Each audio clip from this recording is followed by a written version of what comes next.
Oi, eu sou a Gabs e hoje nós vamos falar sobre as 8 leituras que eu fiz durante o mês de julho. Pois é, julho foi um mês muito bom de leituras por aqui. Eu finalizei 8 livros. A última vez que eu li uma quantidade próxima a essa foi no último Lidos do Mês desse canal, que, se eu não me engano, foi em abril. Então eu considero isso como uma vitória. E eu venho contar tudo o que eu achei dessas 8 leituras então. Antes de começar definitivamente a falar sobre esses livros, eu tenho alguns avisos paroquiais para dar.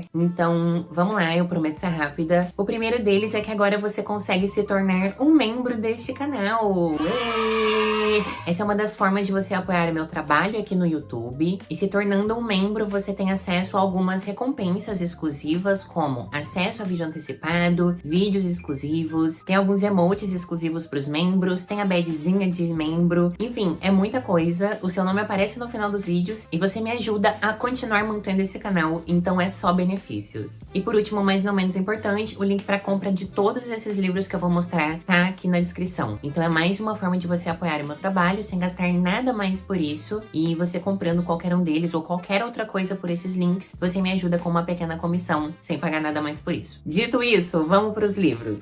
Como eu disse, eu fiz 8 leituras durante o mês de julho. 2 delas foram no meu Kindle, então eu não vou conseguir mostrar. Então eu vou começar por elas e coloco a capinha aqui pra vocês. O primeiro que eu vou falar é A Hipótese do Amor, da Ellie Hazelwood. Esse é o primeiro livro que eu li dela, é o primeiro livro que ela publicou. E eu confesso que eu fiquei muito feliz lendo esse livro, porque vocês me conhecem, vocês sabem que eu não sou de ler romance, né? A minha estante é basicamente fantasia e ficção científica. Eu tava a fim de ler uma coisa meio diferente, assim, tava indo pra um passeio em família, abri o Kindle, a primeira coisa que me apareceu foi A Hipótese do Amor. E aí eu falei, por que não, né, dar uma chance pra essa mulher que todo mundo parece amar, o TikTok baba ovo nessa mulher, vou pegar pra ler. Eu confesso que eu comecei esse livro revirando os olhos, assim, até a nuca, sabe, de tão clichê, de tão insuportável que eu tava achando a Olive. Eu acho que a escrita da Ellie Hazelwood, ela tem um poder muito grande de fazer a gente começar a se importar com as coisas, né, começar a se importar com os personagens, com os acontecimentos desse livro. E aí, quando eu vi, eu já tava dando risadinhas, eu já tava torcendo pra que o casal ficasse junto, eu já tava gostando dos personagens, tanto os principais quanto os secundários. Sério, gente, eu disse, né, não sou uma pessoa de ler romance e tal,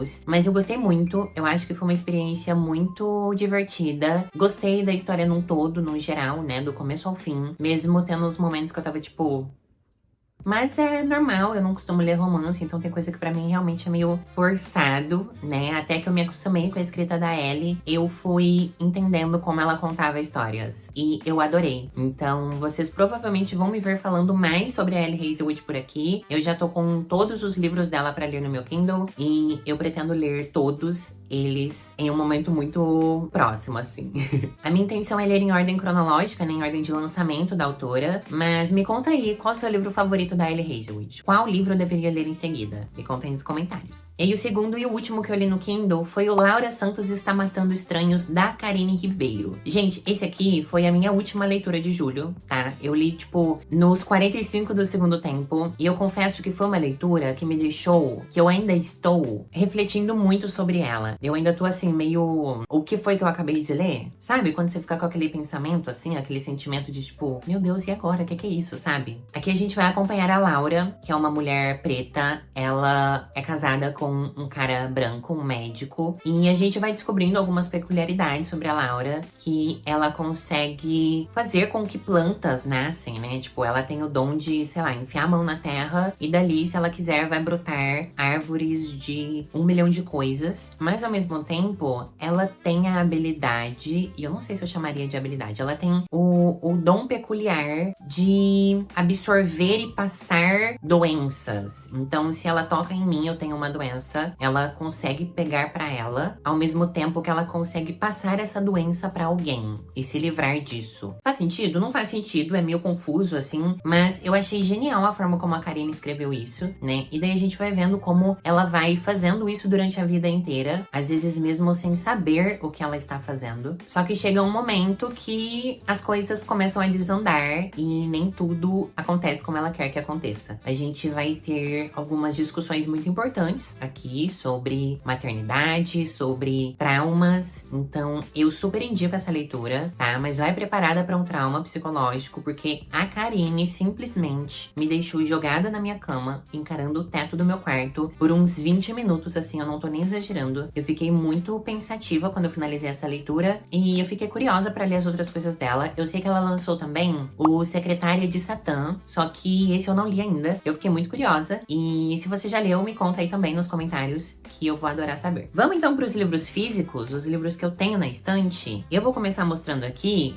o Sangue Raro, do Lucas Santana. Esse aqui foi a leitura do mês de junho lá no Notas Transversas, com o meu clube de leitura transcentrado. A discussão acontecia ali na primeira semana de julho, e daí eu terminei um pouco antes, né, nos primeiros dias de julho mesmo. Então por isso que ele tá aqui, tá? Mas ele é a leitura de junho do meu clube de leitura. Também vai ficar aqui na descrição pra vocês entrarem e lerem os livros com a gente. Aqui a gente vai ter como protagonista o Caetano. O Caetano é um cara que, de alguma forma, consegue localizar pessoas através do seu sangue, né? Ele é um sangue raro, que são pessoas com habilidades mágicas no seu sangue, né? Então cada um vai ter um dom diferente. Aqui tá acontecendo uma espécie de ditadura militar, onde os militares tomaram o país e estão caçando esses sangue raros para usar em prol do governo. Então o livro começa com o Caetano sendo um prisioneiro e eles usam o sangue dele para localizar inimigos do governo. Então a gente vai entendendo como isso funciona, como esse sangue é utilizado, como esse personagem se sente em relação a isso e como as coisas acontecem nesse lugar que ele tá aprisionado. Só que em determinado momento esse lugar vai ser atacado e ele vai ser resgatado por um cara chamado Jorge. O Jorge é um cara que serviu ao exército, só que por algum motivo ele não faz isso mais e a gente vai descobrir por que isso acontece. Mas ele vai resgatar o Jorge com o intuito de usar o sangue dele para localizar a sua filha que tá desaparecida, que possivelmente foi sequestrada também pelos militares. Essa é uma leitura muito forte, tá? É uma leitura muito crua, assim. Eu gosto muito da escrita do Lucas. Ele é autor também de O Silêncio no Mangue e A Trama da Morte, que eu já falei algumas vezes por aqui no Instagram. Eu gosto muito do Lucas, da escrita de Lucas. Lucas é um escritor não binário brasileiro, né? Ele é de Recife. Então é muito legal ver essa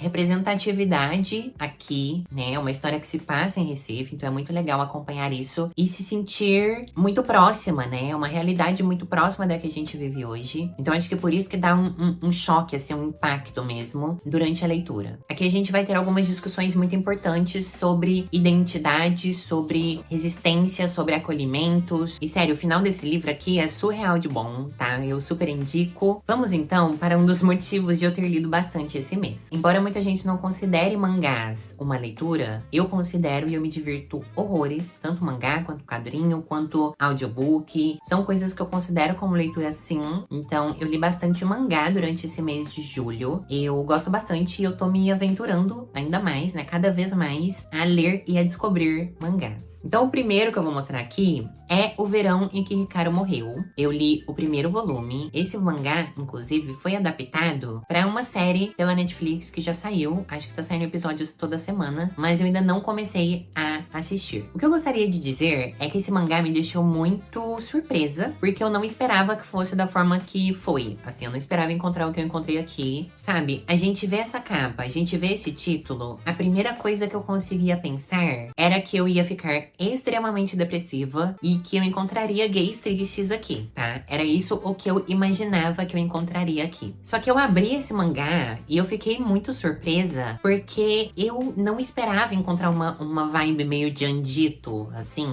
E eu amei, sabe? Tipo, foi uma surpresa boa. Eu comecei a ler, eu fiquei tipo... Aqui a gente vai conhecer dois garotos, que é o Hikaru e o Yoshiki. Eles são amigos na escola, até que eles vão fazer um passeio. Hikaru faz um passeio e o Yoshiki não vai junto. E acontece algumas coisas estranhas nesse passeio. O Hikaru volta, só que o Yoshiki suspeita que aquele não é o amigo dele, né? De que algo substituiu o Hikaru. Então a gente vai ficar nessa dúvida, né? De o que tá acontecendo. A gente vai entendendo algumas coisas, mas não tudo, porque porque nem tudo é explicado. Mas a gente vai vendo como tudo tá esquisito, realmente. E enfim, eu não posso falar muita coisa, porque eu acho que seria um spoiler. Mas eu gosto que esse primeiro volume, ele não entrega muita coisa. Eu finalizei e eu ainda tenho muitas perguntas. Então, eu provavelmente vou ler o segundo volume agora, no mês de agosto. Mas eu gostei muito. Eu tô aqui em casa com os 3 primeiros volumes. E, inclusive, se você quiser me dar os outros 3 que tem lançados, meu estilista tá aqui embaixo. Outro mangá que eu finalizei foi Magic, o terceiro volume. Esse aqui é o terceiro da trilogia, né? É um mangá completo em 3 volumes. E eu confesso que eu gostei desse encerramento. Eu gostei dos 3 volumes, no geral. Aqui a gente vai ter um garoto que invoca um demônio. E ele vai pedir pra esse demônio, né? O demônio fala pra ele que ele tem direito a um desejo. E ele vai pedir pra esse demônio, então, que ele coma a carne de um demônio. Ele quer literalmente comer um demônio. Mastigar um demônio.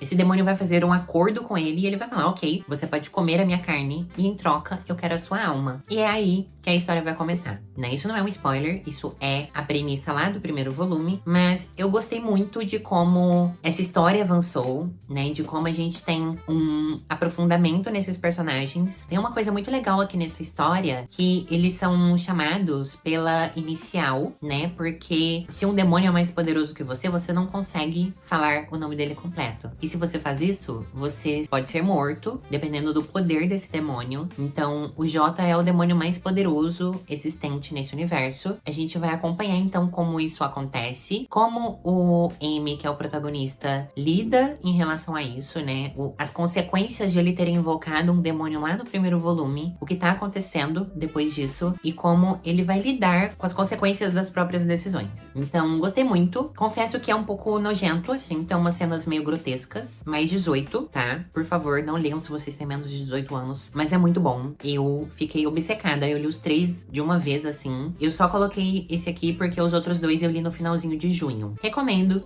Muito bom. Li também o Travessia, do Rafa Pinheiro. Esse aqui foi um livro que eu comprei na Bienal do Livro. Eu peguei ele lá no Artist Alley, né, direto com o autor. Então ele tá autografado aqui, muito bonitinho. Ele autografou na minha frente, eu achei muito fofo. Essa aqui é uma história em quadrinho. E o que mais me chamou a atenção é que ele não tem texto, ele não tem diálogos. Então a história meio que é contada através das imagens. E eu confesso que eu só comprei isso aqui porque na descrição do projeto no Catarse tava assim, para fãs de Star Wars. E aí eu acho que vocês... Não preciso dar detalhes, né? Acho que fala por si só. Então, não consegui apoiar no Catarse, mas eu cheguei lá na Bienal, no Artist Alley, ele tava lá. E eu garanti o meu exemplar. Que a gente vai acompanhar um explorador que tá andando por um planeta alienígena, assim, um planeta deserto. E tem alguns obeliscos espalhados nesse planeta. Uns obeliscos rosados, assim, que tem tipo uma pedra que emana um brilho rosado, algo assim. E aí, por algum motivo, ele tá indo de obelisco em obelisco, pegando esses brilhos, sabe? Esses fragmentos, né? Então ele consegue usar isso como uma arma, como uma forma de gerar fogo e se alimentar, uma forma de iluminação, né? Em ambientes escuros. Enfim, algo que é muito versátil e ele consegue usar em vários momentos. Só que ele tá sendo perseguido também. E eu tinha falado que a gente não tem texto, né? Que a gente não tem diálogo, mas a gente tem algumas páginas onde tem, sim, diálogo, só que é em uma língua alienígena. Então a gente meio que não entende, assim, o que tá acontecendo, até que a gente entende o que tá acontecendo. É meio que algo que a gente consegue deduzir pelo que tá sendo contado através das imagens. Eu super indico, gente. É muito divertido. Fiquei feliz pela leitura, mesmo que não tenha texto, né, diálogos. Super recomendo. E o Rafa é um querido. Eu conversei com ele, bati um papo com ele lá na Bienal e eu super indico a leitura desse. Partindo pra mais um mangazinho, eu fiz a leitura do segundo volume de One Piece. Eu queria mostrar a capinha, mas eu não sei se eu vou conseguir. Mas enfim, eu li o segundo volume de One Piece. Eu contei pra vocês já, eu acho que eu mostrei isso em alguns vídeos. Mas eu comprei essa edição que é 3 em 1. Então aqui a gente tem 3 volumes. E daí, eu botei a meta pessoal, uma meta pessoal de ler um volume por mês. Então, eu li o primeiro em junho. Agora em julho, eu li o segundo volume. E em agosto, eu vou ler o terceiro volume, tá aqui marcadinho. E eu comprei o volume 2, o segundo do volume 3 em 1, na Bienal também. Então eu tenho leitura aí garantida até pra novembro. One Piece tá garantido até novembro. Se você quiser me apoiar a continuar lendo One Piece, um volume por mês, minha wishlist tá aqui embaixo, tá? Tem 2 volumes lá, que é o volume 3 e 4. Vamos ajudar essa querida leitora de mangás? Tô amando ler One Piece, gente. Isso aqui tá muito, muito bom. Assim, não faz sentido eu contar a história de One Piece, porque eu acho que todo mundo sabe, mesmo sem ter lido. Mas aqui a gente vai acompanhar o Monkey D. Luffy, que é um garoto que tá procurando algo. Isso que a gente sabe de começo, né? Ele tá procurando alguma coisa. E a gente vai descobrir, então, que essa alguma coisa é o mapa pra Grand Line. Que eu imagino que seja, na verdade, porque eu não sei se foi contado ainda, mas a Grand Line é tipo um território marítimo onde tem todos os maiores tesouros do mundo. Basicamente, quem consegue chegar nesse tesouro é considerado o pirata mais rico e mais poderoso de todos os mares aqui. Então, o Monkey D. Luffy, que é um garoto, ele simplesmente quer se tornar o rei dos piratas. E daí ele tá atrás desse mapa da Grand Line, então, e a gente vai acompanhar essa aventura, né? Ele descobrindo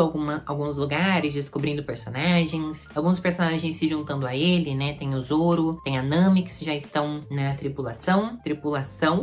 E, enfim, eu tô adorando, assim, tá sendo muito divertido. Eu confesso que eu não esperava gostar tanto como eu tô gostando. E eu acho que isso, inclusive, é um problema, porque eu acho que, assim, a linha pra eu me tornar uma fã de One Piece e uma obcecada por One Piece é muito tênue, tá? Não vou me considerar fã, porque eu tô, tipo, no começo da história. Eu nem comecei, né, basicamente, porque tem 1 milhão de capítulos, de volumes, e eu tô indo, assim, na cara e na coragem mesmo. Mas eu tô adorando a leitura disso aqui, e eu pretendo manter nesse projeto de ler um volume por mês. Então vocês vão vir aparecendo sempre aqui nos lidos do mês, pelo menos quando sair, né? E o último livro que eu vou mostrar pra vocês, mas de longe o menos importante, é também uma leitura do meu clube de leitura, o Notas Transversas. Esse aqui foi a leitura do mês de julho, que foi o Sou uma Tola por Te Querer, da Camila Souza Vilada. Ela tem vários outros livros. Eu li esse aqui, né? Esse foi o meu primeiro contato com a autora. E eu gostei bastante, mas eu acho que eu esperava mais. Eu não quero falar muito porque esse vídeo vai sair antes da discussão acontecer. Então, eu não quero contar toda a minha opinião sobre esse livro aqui. É um livro de contos. Então, é uma antologia. Aqui a gente vai ter 2, 4, 6, 8, 9 contos, né? 9 histórias. São histórias curtas. Eu li várias, assim, de uma vez, né? Eu li esse livro em 3 dias porque eu fui intercalando com outras leituras, porque eu não queria ler de uma vez. Eu gostei de algumas das histórias, mais do que de outras. E eu acho que isso é muito normal quando a gente lê antologias. Eu, pelo menos, tenho essa experiência de quando eu pego um livro de contos, né? Uma antologia, pode ser de qualquer autor. A maioria dos contos eu não vou gostar. O único exemplo que eu posso dar aqui, que eu gostei da maioria dos contos, foi o Friday Black, do Nana Kwame. Mas eu sempre tenho essa experiência de gostar de alguns contos e de outros não tanto. Aqui não foi diferente, tá? Algumas histórias eu me senti mais conectada, eu me senti me importando com as personagens. E outros eu tava tipo, ai, tá bom, acaba logo. Mas, no geral, eu acho que eu gostei muito da escrita da Camila. Eu tenho alguns problemas com alguns detalhes, mas eu acho que é a forma dela contar histórias e eu não vou ser a pessoa que vai dizer se isso é certo ou errado.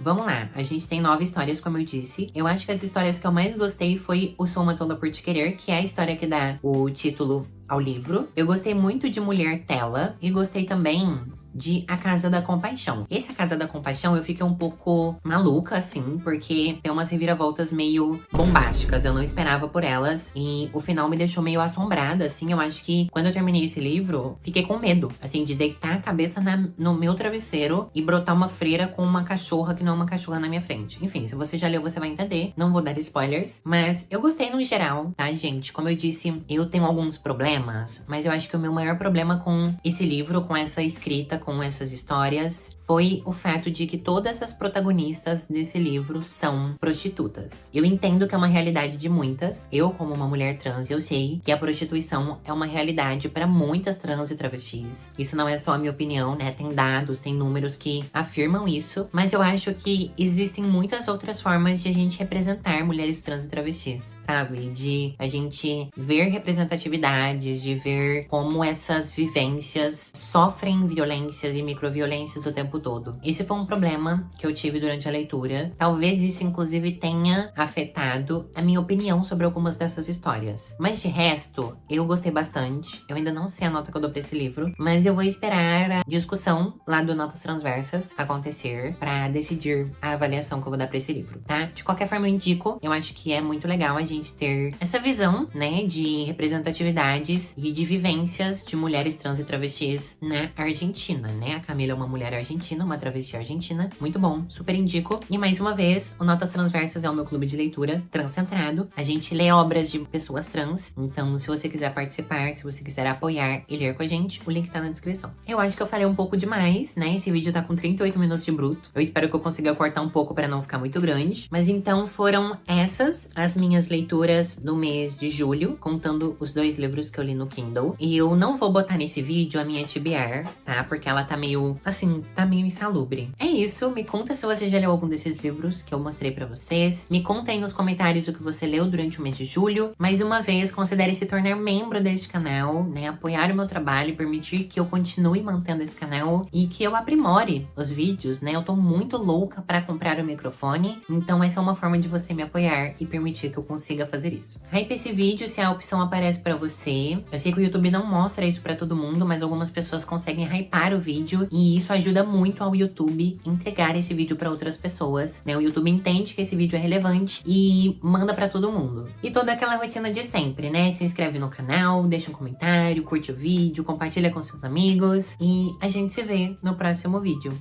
Um beijo e tchau!